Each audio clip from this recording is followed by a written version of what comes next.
Well, my first occasion to sail was when I was at university and was on Lake Como in a small boat. It was love at first sight. So immediately I decided to learn sailing and to have a boat as soon as possible, even so small. For my husband, I think that at the time was a fiancé. The passion started in a totally different way when he was a boy after the Second War, just in Sicily. He was in a small village, so was dreaming to leave this village. And he was on the beach, always, so he told me, looking at the far ships and thinking to fly away with them. So he started at the moment sailing in his heart, I think so. As you grew, was a sailboat a status symbol or an escape for you two? Well, absolutely not one or the other one. It was just a passion at first sight. The idea that, of course, fortunately we felt together, the sense of freedom, of enjoying the nature, of having some power of escaping, but escaping just in a free nature, blue sky, blue stars, and all with your own boat, even so small. So the capacity of staying, of flying, on sailing, or stop, was a big emotion. And for us, always, and still now, sailing remains a dream. And I must admit that very often, just coming back to other words that a lot of people, friends, told about, I saw always, very often always, not but very often, perplexity in the eyes of my friends or acquaintances about our choice of having sailing boats. So I want to say also my word. We must stop with the fake idea that a sailing boat is a low way of transportation, that a lot of people say, but yes, you are fine sport, but how long it doesn't exist?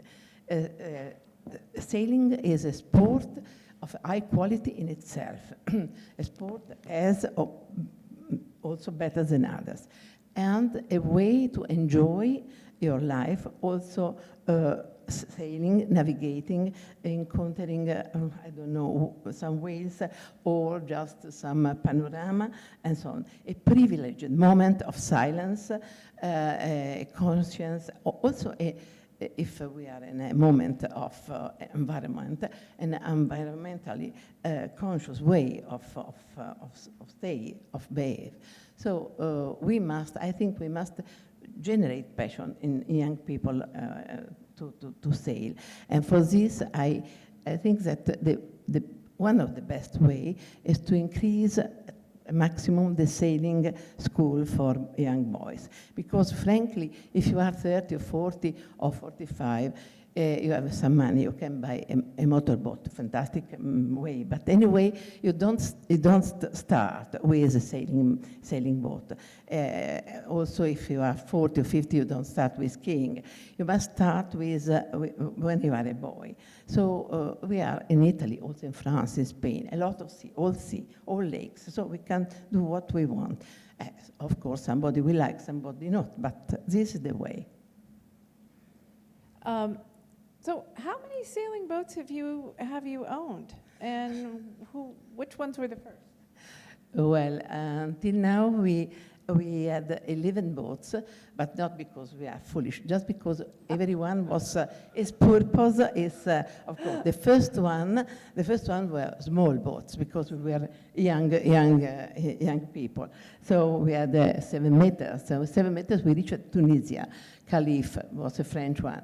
Followed by Dufour. We had 2 Dufour, Sortilège 1250, and another one 14 meters Dufour that we call Venturia, very strong boat. We reached Malta and so on. After that, we had our first youngest, Black Shark, 19 meters, always a catch. And we did a lot of things also with this boat, but always in Mediterranean. And we had also a wooden boat, the last one from Cantieri di Pisa, 22 meters more or less, catch, that we found abandoned in Genoa, nearly abandoned. So we refitted, it was a big experience with the refit. We refitted at Val de Taro shipyard in Le Grazie, Porto Venere, and for 2 years I had fantastic moments because every weekend was dedicated to the boat in the shipyard. So I learned a lot of things in the shipyard with the people, workers, and so on. So it was fantastic. But after that, we did another step, of course. So you were really hands-on with the rebuilding of the wooden boat. Yeah, and I am still waiting occasion to find another boat to refit, because the refitting is really a big emotion. A big emotion. You have the first poor thing, and you bring her to the shine of the first one. This is fantastic. It was a fantastic idea. So how did the type of sailing you were doing evolve from day sailing and short trips to long cruising? And with your busy work schedules, how did you plan your destinations? Well, I think that was a natural step because we wanted to have, of course, a bigger and also a faster boat. So we fell in love with younger because of this shape of old galleon, and we decided to have a bigger boat, also to use our boat. This was my idea, and my husband following me, as a way of knowledge, as a way of exploring. So we were quite confident. We had just one son and some friends helping us, but anyway, we took two boys. But we were quite confident because, of course, of many years of experience. And so our first big boat was Epitaurus. Interior, fantastic interior, was very comfortable. Of course, a nice rigging, because also comfortable, because the sketch is always comfortable. And the first 2 years we did all the Mediterranean, approaching very often also the harbors, because entering in harbors lets know a lot of the town, of the people of the country. So not only in Italy, but also in Greece, we approached Athens, we entered Istanbul, was a big emotion. We entered the south, extreme south of Turkey, Adana, which was a quite difficult, experience, but very interesting. And after having sailed all the Mediterranean, we passed to the Atlantic. So we passed Gibraltar. We also had a big experience to do all the Guadalquivir River. There was the Expo in '92, and we reached Sevilla. We moored under the cathedral, so it was a big emotion. Everything can be done if you study, if you have confidence in yourself, in your way. And from there, I had the idea to do the Biscay Gulf, a lot of oyster, not an easy navigation, but very interesting. So a big jump to Ireland. I always had the intention to navigate at the south of Ireland, and Cork and other villages, fantastic one. And from that, all the Cornwall. If you don't know Cornwall, or by normal holidays, also sailing, Cornwall is a fantastic place. And from there, we reached Cowes, and also all the Thames, entering London. Yeah, I'm really smiling. This is my husband looking at our mooring place, just inside, under the Tower of London. And with this fantastic boat, we also did all the Atlantic, and we did all the Atlantic and the Caribbean, of course, all the Caribbean, and we reached the USA. We entered in Savannah, Georgia, Charleston, and so on, until New York. We moved at the time under the North Cove Marina, under the tower. And from there, Boston and all the Maine. And from there also we jumped to Norway. Was quite a difficult navigation, but very interesting. And Norway, we arrived at Stavanger, we did Bergen, we arrived until Tromsø. Was a very big experience, but very interesting. So back to Europe and so on. This was our first Epitaurus, 10 years, we had it 10 years. And we were so enthusiastic of Yacht that we bought immediately another one in Ankara, 31 meter. And here we are in Portofino, but we did also Caribbean, of course. Here we are in Santa Lucia. And it was a strong sailor. And okay, we did all the normal navigation in Mediterranean, Caribbean, but with Ankara we decided to cross Panama, San Blas Archipelago, Panama, and we reached Costa Rica and all the Pacific coast. We did Mar de Cortez, you see, by California, amazing, big experience, and all the California and all the North Coast with the Alaska until Reno, yeah. Everything, you can do everything with your boat. If you study... Go back to the kitty. The cat, her name was Effie, and we used to keep her very inside, I mean, in Alaska, because the first days that was a nice weather, 5 degrees, I decided to have a lunch outside with some jacket. I prepared a big frittata, I mean, tortilla spagnola. We heard some big noise, and one bald eagle took our frittata and went away. Gourmet, I must say gourmet, but we closed the cat for all the trip. Otherwise, it was a beautiful dessert for this stupid animal. We were frightened, actually. But anyway, how can I discuss the taste of a bald eagle about my tortilla? I can't. So, and we followed the trip with British Columbia, with Seattle, and so on, always with our boat, always happy. Yeah, it's all about the experiences. You talked to me about your cruising being a way to add knowledge, like geography lessons? Yeah. Or? No, geography as well, just putting a spot, having the satisfaction to sail, to use your way, your force, your structure, your capacity, and to reach some spots so far, and always welcomed so well. And discovering, entering in Boston, entering New York with your boat is something totally different. And you discover why they arrived there, for the pilgrims and so on, and a lot of things. It's a big emotion, and always a big welcome, a big welcome. Once we were in Hyannisport with Epitaurus, and we didn't find a place to moor because we had 3 meters, there was no place. So I saw a big villa, totally closed with a pier. So I said, let's go there. And there was the deep. And just moored, and a young, handsome man arrived, said, good morning, are you coming from Italy? Yeah, we are coming. Welcome. Do you think this is the private pier of that villa? But this is Tuesday. They don't arrive until Saturday. So for 3 days you can stay. I said, oh, so nice of you. So my name is Paola Trifirò. John Kennedy, nice to have met you.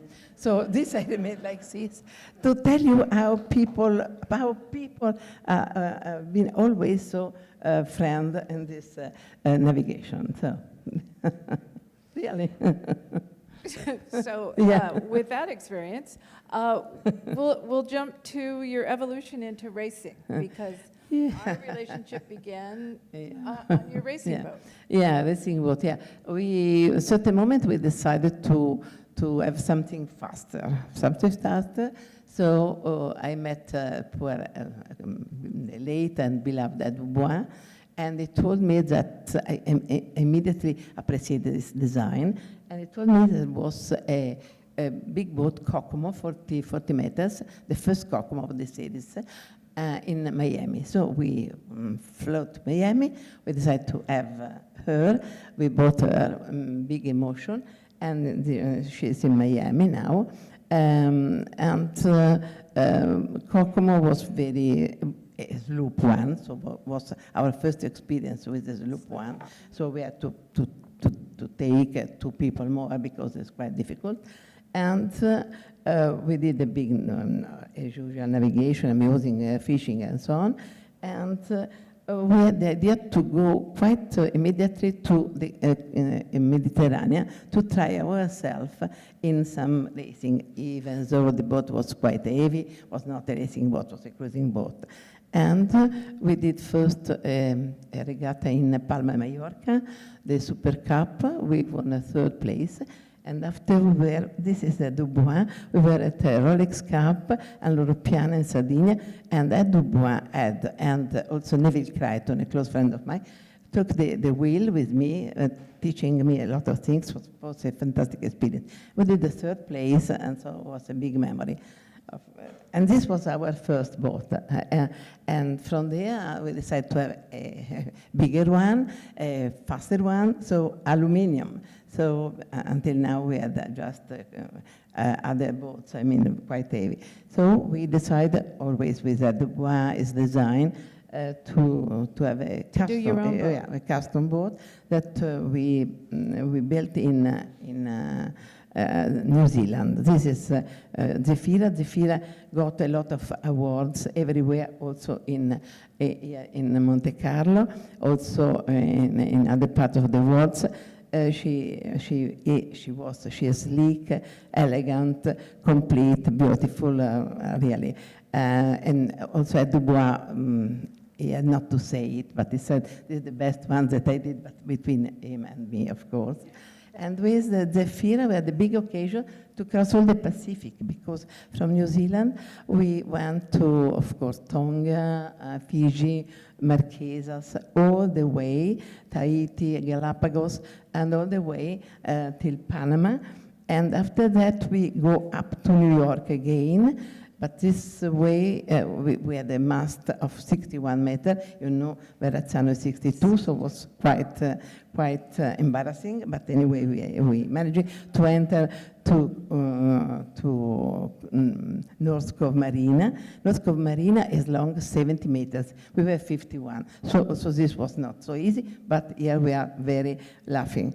And in this occasion, always present at Dubois, we had also the big honor to be feasted at the big saloon of Yacht Club of New York, with the permission of the Commodore, with the screen and Zefira on the screen. It was really a big emotion, I must say. So, and Zefira did a lot of performance in Virgin Gorda, in Caribbean, in the bucket, the Sandbar bucket. We won third place quite well, I mean, because this was a very fast cruising, but not a regatta boat.